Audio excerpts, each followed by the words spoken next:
No século XVIII, vou falar para vocês, surgiram alguns pilares da igreja, estão na história até hoje, seu legado estão aí, biografias e biografias. Leiam, se interessem por esses homens, e vocês vão ver que diferença, o que é uma igreja viva e cheia do Espírito Santo.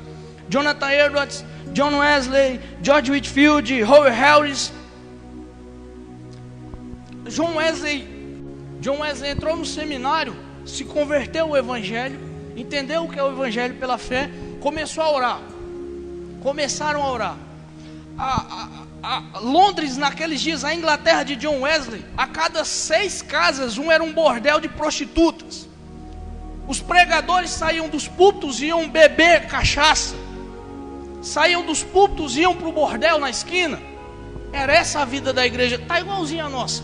Quantos escândalos de adultério vocês não têm presenciado aí? Está igual. Esses cantores gospel, essa mídia, todos eles, cocaína, droga, tudo morto. A Inglaterra de John Wesley era da mesma forma. Um dia esses homens se reuniram para orar, George Whitefield, John Wesley, e o Espírito Santo veio sobre eles de forma poderosa. Jovens. Sabe quantas pessoas tinham ouvido John Wesley quando ele pregou o seu segundo sermão? 12 mil pessoas. 12 mil pessoas, sem som, sem músicos, sem nada. A exposição simples do Evangelho. Porque eram homens que se colocaram na presença de Deus. O que John Wesley fazia? Estudava as Escrituras, orava e pregava. Era isso que ele fazia. A vida dele estava nas mãos de Deus. Homens fantásticos. David Brainerd. Meu Deus, eu já li o diário de David Brainerd. Eu estou indo para a 3ª vez para ler o diário dele. Irmãos, esse menino sai da sua casa, do conforto da sua casa, vai para a floresta. Você entende o que é isso? Ele ia pregar para os índios e o intérprete dele às vezes estava embriagado, cara. Isso é que é fé, isso é que é paixão pelas almas.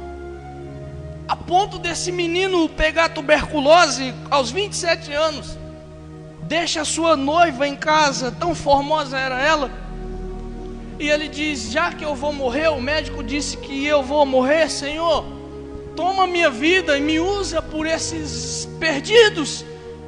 Nós precisamos ter isso. Leiam David Brainerd, conheçam jovens, esqueçam esses pregadores da televisão, leia a literatura de homens que realmente viveram para o Evangelho.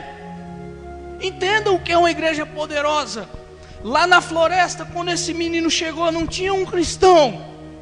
Quando ele saiu, ele deixou uma floresta de índios avivados, cheios do Espírito Santo, a ponto dele dizer: tem índios aqui que adquiriram mais conhecimento em 3 meses de pregação do que a maioria da igreja da minha cidade tem em 6 anos.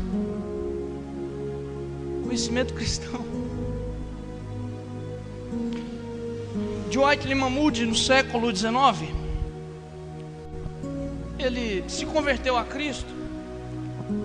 Ele ia ser um comerciante bem sucedido. Alguns dizem que Moody ia ser o maior milionário de Chicago, de tão proeminente que ele era no comércio.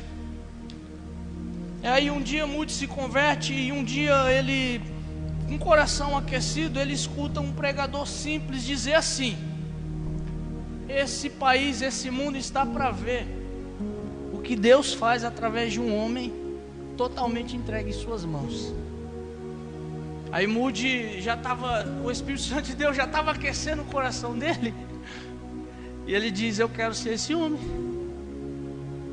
Um dia ele estava pregando, as escolas dominicais de Moody cresciam, senhoras metodistas vieram conversar com ele e disseram: Moody, nós estamos orando pelo Senhor. Aí ele achou estranho e falou: mas tanto pecador, tanto ímpio para vocês orarem? Vocês vêm orar por mim? Aí disseram: não, estamos orando para que o Espírito Santo de Deus encha o Senhor e o Senhor mude a história da igreja. Ele ficou relutando com aquilo e ele foi para casa. O Espírito Santo de Deus começou a mexer na cabeça dele. Sabe o que Moody fazia? Moody andava nas ruas de Chicago igual um louco. O povo dizia: lá vai o louco Moody. E ele, desesperado, ele dizia: Senhor, me enche do seu Espírito Santo, me enche do seu Espírito Santo. E um dia ele estava indo na rua conversando com Deus. O Espírito Santo de Deus veio nele na rua, irmãos, na rua. Ele correu para a casa de um amigo, ele disse assim: mude o que você precisa. Ele disse: eu quero um quarto para mim me trancar. E ele se trancou de manhã e saiu de lá à noite. E ele disse: era tão poderosa, irmão, a unção de Deus, que eu pedi que o Espírito Santo parasse, que senão eu iria morrer. E quando o Moody pregava, as pessoas se convertiam. Por que nós pregamos hoje e não acontece nada? Muito simples, muito óbvio.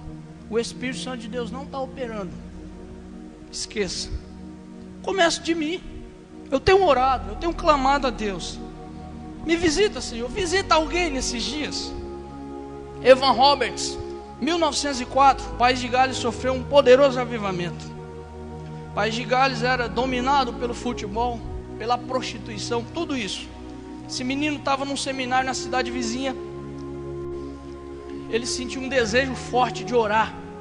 E ele chegou para o pastor do seminário e disse: pastor, eu quero voltar para a minha cidade e começar uma reunião de oração na minha igreja com a mocidade. Mas eu estou em dúvida, será que é o diabo? Aí o pastor disse: meu filho, se é para orar, volta para casa e ora. Pode deixar aqui. O diabo não vai pedir para ninguém orar. Pode esquecer, é Deus. Volta. Chegou na reunião, na igreja dele, começou a reunião. Ele e 2 ou 3 jovens começaram a orar. Na segunda reunião a igreja lotou, a igreja orando. Reunião das 7, já ia para as 12, meia-noite, 1h, o povo orando. Era uma sede terrível. Só poderia ser uma coisa de Deus aquilo lá. Hoje fazemos uma reunião de meia hora, o povo já levanta, cansado. O povo orava 5 horas, a igreja inteira. Que poder, era Deus aquilo. Quando foi no sábado e no domingo, o comércio da cidade parou. Porque as pessoas iam para os bares, os caras começavam a beber assim, ó, nos bares. E Deus mexeu com a cidade, com o país inteiro. Os caras abandonavam, não conseguiam. Tem um dado muito curioso sobre o País de Gales. Dizem que até as mulas pararam de trabalhar. Era uma cidade onde as minas de carvão eram muito utilizadas. E aquelas mulas que costumavam apanhar dos carrascos para carregar o carvão, elas não trabalhavam mais. Por quê? Porque os caras se converteram, tinham dor até de bater nas mulas. De tão poderoso foi o avivamento. Mas não se engane, não foi através de crentes sem compromisso, descompromissados. Agora, se vocês quiserem e preferirem, como eu disse, ficar com essas pequenas coisas, a escolha é de vocês. Vocês podem, Deus pode levantar homens aqui, novos Elias, novos David Brandes, novos John Wesley. Deus pode, mas não é da forma que eu e você estamos vivendo. Só aquele que der totalmente a sua vida para Deus, que deixar tudo, prazer, deleites dessa terra, tudo, abandone seus projetos, viva os projetos de Deus, somente esses.